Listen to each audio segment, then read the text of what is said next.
Hello. Ok, entonces como les mencioné, creo que fue la semana pasada, esta semana, me iba a concentrar en el pasado. Entonces aquí en la pizarra les tengo ejemplos de oraciones con el pasado del verbo to be, que es el was y el were. El was se usa para los singulares, I, you, I, he, she, it, ¿ok? Para esos cuatro pronombres. Y el were se utiliza para el we, el you y el they.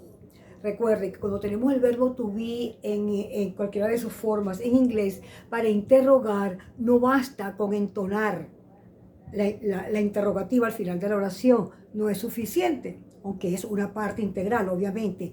Pero nosotros cuando vamos a interrogar con el verbo to be, lo que hacemos es muy fácil. Ponemos el verbo to be al principio de la oración y todo lo demás va a quedar igual.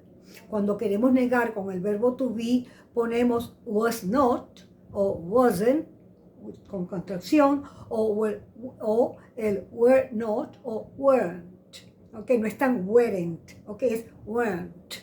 Ok, entonces aquí le tengo en la pizarra, ¿verdad? Para que lo vean con más detalle, ¿verdad? Aquí tenemos el enunciado arriba que nos dice verb to be, was and were. Déjenme apagar la luz porque creo que tiene un reflejo allí que impide un poco la visión. Bueno, espero que esté mejor. Ok, entonces, sí está mejor. Entonces, ok, tenemos como les dije el I, el he, el she y el it que va con el was. Yo era o yo estaba o yo fui, pero no fui en el sentido de ir, de transportarse a un lugar, sino en el sentido de yo fui su amiga, yo fui buena estudiante cuando estaba pequeña, en ese sentido, porque yo fui a Inglaterra, que es transportarse, es I went, no confundamos, ¿ok? Bueno, seguimos. I, he, she, it was. We, you, yes, we, you, and they es were. Ellos eran, ellos estaban, o ellos fueron muy amables cuando fuimos a su casa, por ejemplo, ¿ok? Entonces aquí tenemos una oración con el she. She was in Leeds last year. Es importante que cuando estemos hablando en pasado hagamos a una referencia del tiempo. Last year, last week, 2 years ago, last Christmas, last December, for example. And le puse otra oración con el they.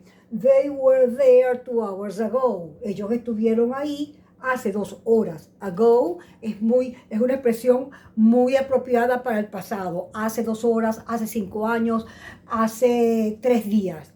No es desde hace, es hace. ¿Ok?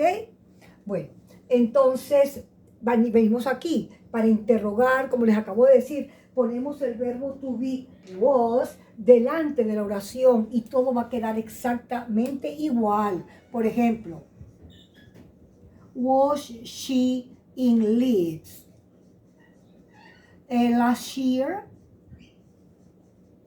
And the answer is yes, she was. O no, she wasn't. Y ahí hay un z. No, she wasn't. Aquí para negar ponemos el was not en su mismo lugar, pero con el was not o wasn't.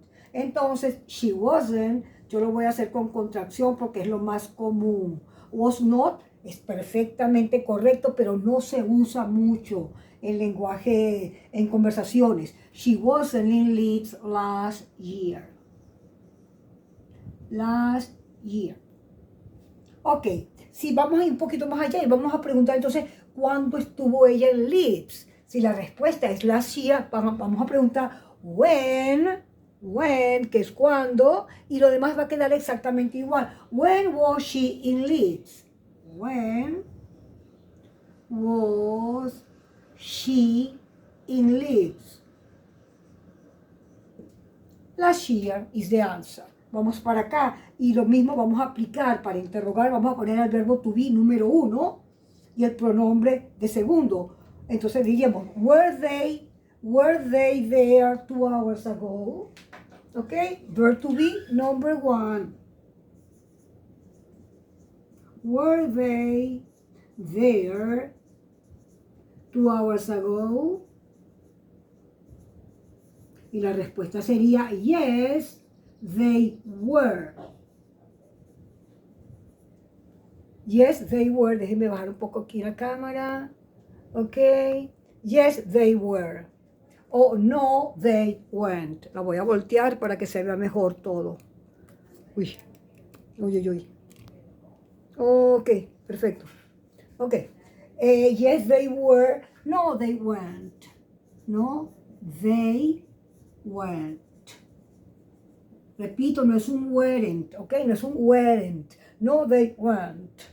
Ok, para negar, vamos a decir, they were not, que no es muy común, perfectamente correcto. Pero vamos a decir, como dicen los nativos, they weren't. They weren't there 2 hours ago.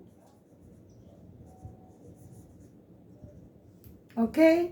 Si queremos preguntar cuándo estuvieron ellos allí, diríamos también igual aquí. When were they, igualito, pero te ponemos la palabra were aquí. When were they there? Y la respuesta sería 2 hours ago. Hace 2 horas sería la respuesta. Ok, entonces voy a seguir con esto el día de mañana, que es viernes, hasta que hagamos bastantes ejercicios y lo vuelva a repetir de nuevo. Ok, entonces bueno, see you later. Tomorrow is Friday, the end of the week, and I'll be here. Okay, bye and see you later. Have a great day. Bye.